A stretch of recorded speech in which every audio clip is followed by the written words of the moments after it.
What's up guys, this is Sean and today we are at United Point, Segambut. Let's go!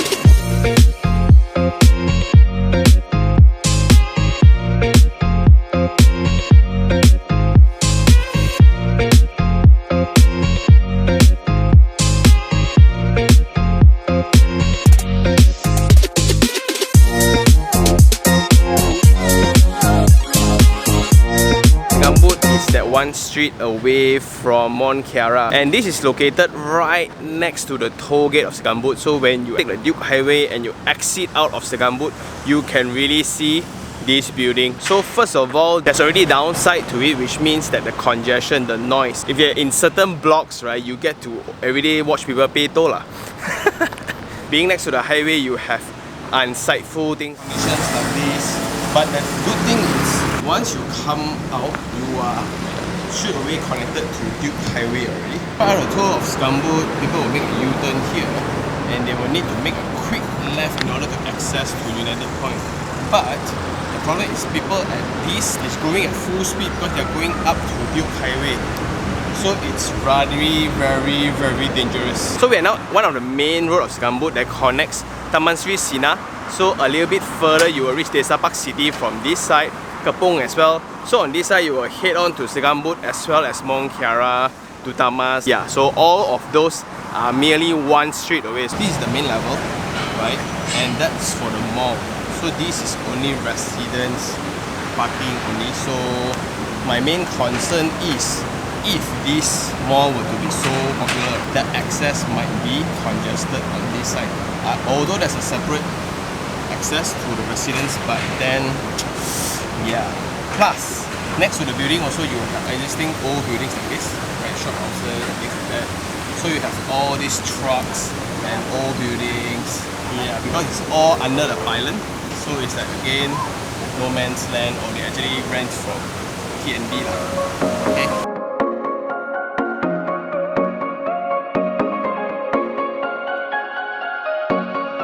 Architecturally, it's very interesting in terms of programming. Programming means the different functions and how they integrate together. There's malls here, there's offices here, there are retails here, right? Then there's a whole level of car park. Then there's also residents here. So now we are at the facilities at the ground floor. So there's a mall downstairs. Then you have retail. Then you have offices. Then you have the multi-story car parks before hitting your residence. So it's done up in a way where it's hollow in the center. But first feel, right, first impression when I stepped into this garden itself, it took me away, because if you really understand this site, nothing much externally that is attractive. So by being here, it's already a very different environment altogether because of the landscape treatments and the hardscape as well. They use very organic forms to actually disrupt how you walk, so you actually slow down. Just check out this playground. Isn't it like insane? The bad side about this, it's the density, which is 2,500 units. But because of the 2,500 units, able to pull down the selling price, right? If you really want to talk about value for money, right, this is one of it because of the location and the accessibilities. So the first impression of the mall and the retail and the central public area, I love it. Wow, the kids will wow! I think it's pretty smart they put this as well, because it's to also illustrate, right, there's wind across this space lah. So very smart move for marketing. But yeah, it's really pretty though. You have the wall climbing, you have the jumping thingy. Okay, so I think that's about it for the public areas. Let's check out what's the available tenants. It's rather fast, so you can see already 7-Eleven, Starbucks, gym, Aeon is here. So that's really moving very fast, especially for a new project like this. It somewhat indicates the maturity and the demand for space in this area. Yeah, let's go.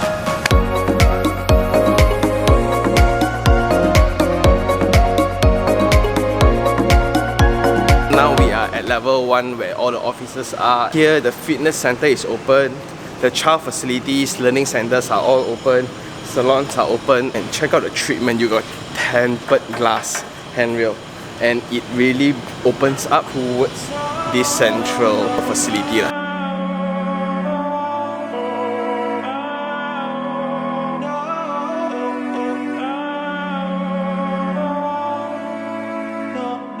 Now we are at the facility deck, so it's a centralized area for all blocks to actually access. You kind of see, right? It's very big. You look at the area, don't know why so many empty spaces. Highway, squatters, no lah, worker quarters, KVM track, right? Then you have the whole Segambut. Now we have the barbecue pit, and we have the aqua jeep. Basically, you're just cycling and running in water lah. So one comment would be the very focused area landscapes lah. So they put landscape in particular area where you look at the shower area. It's all bamboo, so it's very nice. You have the wading pool next to your gym. And the security guard is inside. So I see there's weight racks, treadmills, and there's barbells. Wow. So few comments. The steps are too deep. This step is not as friendly if there's elderly, and this is rather dangerous. See? It's rather dangerous though. I'm not sure whether will they close it up or not, but yeah, it's dangerous. Then at your eye level, they have these planter boxes where they just put up layers of landscape, which I think is nice. All normal turfs in the center. Because the facility deck is huge, to cover all with tiles or other things, right, it's going to be crazy. So a strategy is to leave it empty. Then you have some jacuzzis as well. The concern is 2,500, right? Let's say 1% swim together is 25 people already. Wow. In this area, the main concern will be the echo of noise. If there's activity here or your kids go wild here, then you scream, right?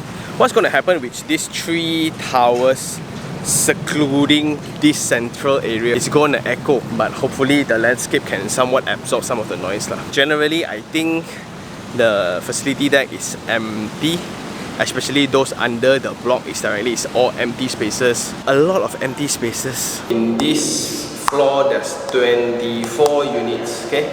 Serviced by 5 lifts. It's a very linear, kind of very effective money-making layout. So coming out from the lift is generally dark because there's no daylight at all. Only when you come to the end, there's like some windows. Next to the lift will be your refuse chamber. Okay, there's 2 doors, 2 layers, so you can control the smell from coming out. But I think the size for 24 units is kind of small. The corridor width 1.9, so it's around 2 meters width. And I like the windows because it somewhat gives daylight. Because if not that, it's going to be all in between.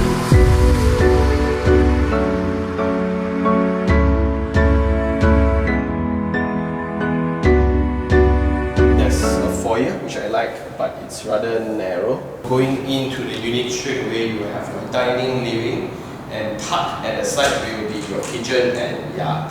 But before that, let's check out the unit layout first. So this is type C, 958 square feet, where it's a 3-bedroom unit. So when you go into the unit, you have your kitchen tucked at the side with a yard, dining, living, balcony, 1 bedroom, 2 bedroom, principal bedroom with the bathroom and a common bathroom on the center. And the price varies from 400 to 600 over 1,000 now. The Block C, which has the lowest density one, it's priced at the highest currently. And this one, 3-bedroom rental around 2,002 to 2,004 depending on the degree of furnishings. So this is a made-over unit. Yeah. Everything is empty when they hand over, so you need to basically provide everything, including the kitchen, hood and hob and things like that. All are done individually by owners. So this one we just check the space. You have your basin, you have your burners on this side, so it's very workable and enough space for top and bottom for cabinets. This will be your yard space. Yeah, so this is where you put your washing machine. That's the window to your second bedroom. Then you have this amount of windows. Wow. Coming out from the kitchen, you have floor tiles. You have a 3-meter wide, right, wall-to-wall setting. So it's the most effective and efficient layout where you can comfortably put in your sofa and things like that. Then for ceiling height, it's rather standard. It's 2.8 meters. Next to the living will be your balcony. Let's go check it out. So they give you a glass and metal handrail. That's nice. And this view will be overlooking the existing taman-taman around. Right, so there will be Jalan Kuching area already. There will be Kepong Manjarara. That will be Desa Park City already. And this is Duke. Okay, so this is the KTM track. I think this view is nice.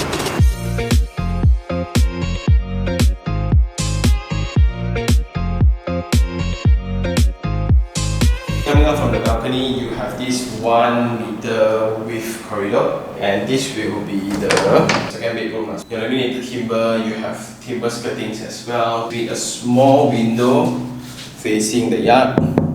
I think this one you can only put a single bed because of the door. Opposite this room will be another bedroom, and this one you can put comfortably a double bed, and then you have that window. But it's very minimal. Then you have this box up. I guess it's for the aircon. Going opposite will be the common bathroom between the two bedrooms. Okay, so this will be Aqualia full height wall tiles, shower screen, shower and all. I also like this solid top. Nice. Coming into the principal bedroom, this is your queen size bed, and finally some bigger windows lah. So I think the principal bedroom is nice in terms of window size. So having similar view, where you have some of those Genting view as well. Then you have your bedside tables, your wardrobe space is over there. And let's check out the principal bathroom. Because the tile size are bigger, and that's the effect when you see lah. Usually toilet is smaller size tiles, but this one they use a very big size tiles, and with minimal drawings like this, it makes the space look so much bigger. And I think that's all for the tour. It's now time for Sean Take 3 on 3. Three things I really like. Number one is the location. In between Kepong, in between Desa Park, in between Jalan Kuching, in between Mont Kiara and Dutamas. So it's a very strategic one. This gives connection to all the upcoming cities, especially KL Metropolis. It's going to be 12 or 15 towers of offices in Dutamas itself. Those abundance in job opportunities, right? Guess where are these people going to stay? And now the most self-sustaining one will actually be United Point, which is point number 2. Because this is a mixed development, right? There's offices, there are retails, and there's a mall downstairs below the residence. If I were to stay here, I can just go downstairs and gaudim everything. But if you were to really drive out, right, the Segambut main town is just around. Something about this area is also the abundance of international schools and public schools.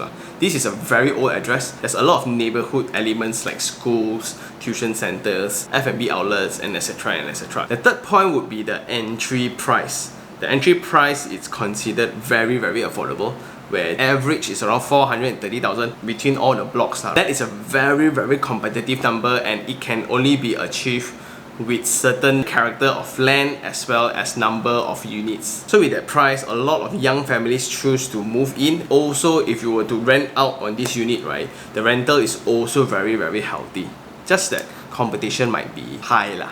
Three things I don't like. Number one would be the micro site. You're situated next to the highway, which is going to be dust and noise.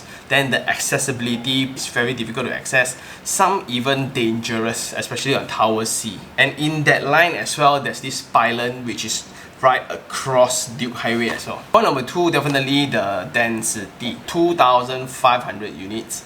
It's not a joking number, and per floor there's 24 units. Hence, privacy will be somewhat compromised like in this manner. Well, the good side is you have lower maintenance fees, and you have enough population or footfall to attract better tenants for your retail. So like you see, Starbucks is there already, DIY is there already, Aeon Grocer is already there, and that leads to another different concern, which is the access. If the mall really do well, right, the accessibility between these 3 blocks is going to be a nightmare, because the circle road, the ring road around Tower A, B, C and the mall, it's a two-way road. Such a narrow span is already a two-way. How I wish it can be turned into a one-way. Looking further from that, you will also have the KTM track, And surrounding the KTM track, again, it's like no man's land, that buffer land, right? And a lot of people do their worker quarters, their building material storage area, and some even park their heavy vehicles and things like that. Last of all would be the treatment of the facility deck. Yes, I like the Central Park at level 1. I think that's amazing where you have all the kids play. Ooh, that is crazy. I played a lot as well myself. But when you come to the residence level facility deck, right, it's only a lot of turfings and empty spaces, especially under the block. So if the main objective is to reduce maintenance costs, then you'll achieve that. They treat all the common areas in the way where it requires the least maintenance. Even landscapes are very focused on certain areas only. When you go to the swimming pool, in particular fringe, just to highlight the walkway and things like that. Besides that, nothing great about the facility deck, thinking that it's 2,500 units. So if you were to calculate PE, right, means population estimation, let's say times 4 per unit. So there's going to be around 10,000 residents and 1% of that using the space, right? I don't think it's sufficient though.